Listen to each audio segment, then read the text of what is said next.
नमस्कार, आप देख रहे हैं वी टाइम न्यूज। बढ़ते हैं धनबाद जिले की खबरों की ओर।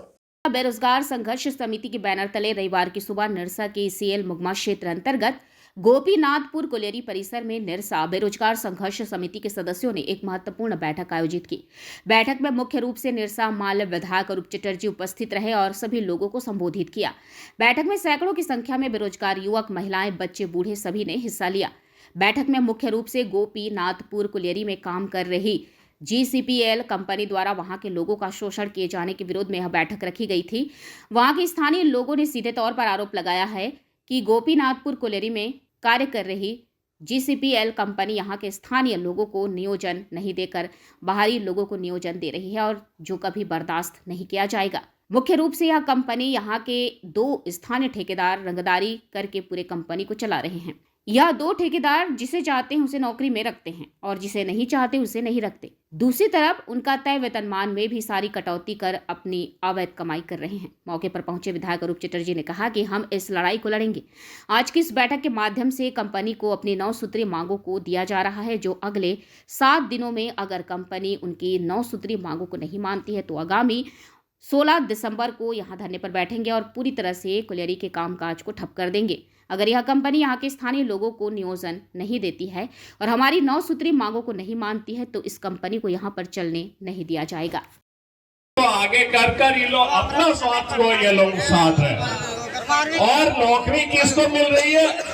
आज जो है ये गोपीनाथपुर कोलेरी जो प्राइवेट लिमिटेड ये लोग बनाए हैं, इसमें नौकरी किसको मिल रही है? इसमें नौकरी सारे के सारे बाहरी लोगों को मिल रही है और इन ठेकेदारों के रिश्तेदारों को मिल रही है।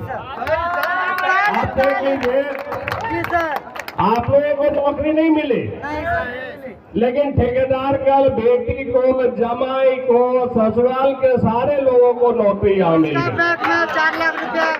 आज यहाँ जितना ड्राइवर ऑपरेटर देख रहे हैं, ये कंपनियां कह रहे हैं ये लोग आगे से हम लोग का काम कर रहा था। ये कंपनी कभी भी माइनिंग में नहीं थी। ये कंपनी पहली बार ये गोपीनाथपुर कोलेरी लिया है। तो आगे से ड्राइवर और ऑपरेटर कहां से आ गए, बिहार से कहां से आ गए, या बिहार के एक ही जिला से कहां से सारा का सारा आ जाएगा। जहां ठेकेदार रहता है उसी जिले से, उसी गांव से क्यों आ जाए। और वो भी जिनको रखा है उनको भी रोज धमकाते हैं, जो मेरा नहीं सुनेगा तो जब मर्जी हटा देंगे।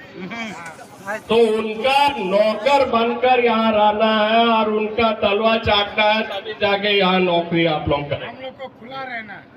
गोपीनाथपुर कोलेरी जो है, ये 2 ठेकेदार ने जमीन देके यहाँ पर गोपीनाथपुर कोलेरी नहीं खुलवाई है। यहाँ के लोकल लोगों ने जमीन दिया है, तब जाके ये गोपीनाथपुर कोलेरी। केंद्र सरकार की परियोजना है कोल इंडिया।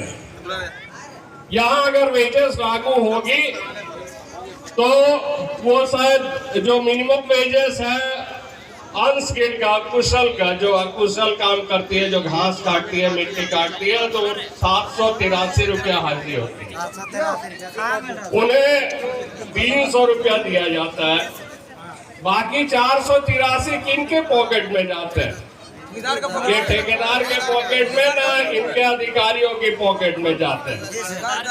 जो लोग आग में काम करते हैं वो मतलब अनस्किल्ड नहीं होती है, कम से कम वो अर्ध कुशल होते हैं या कुशल होते हैं। उनकी सैलरी 868 रुपया है या 954 रुपया है।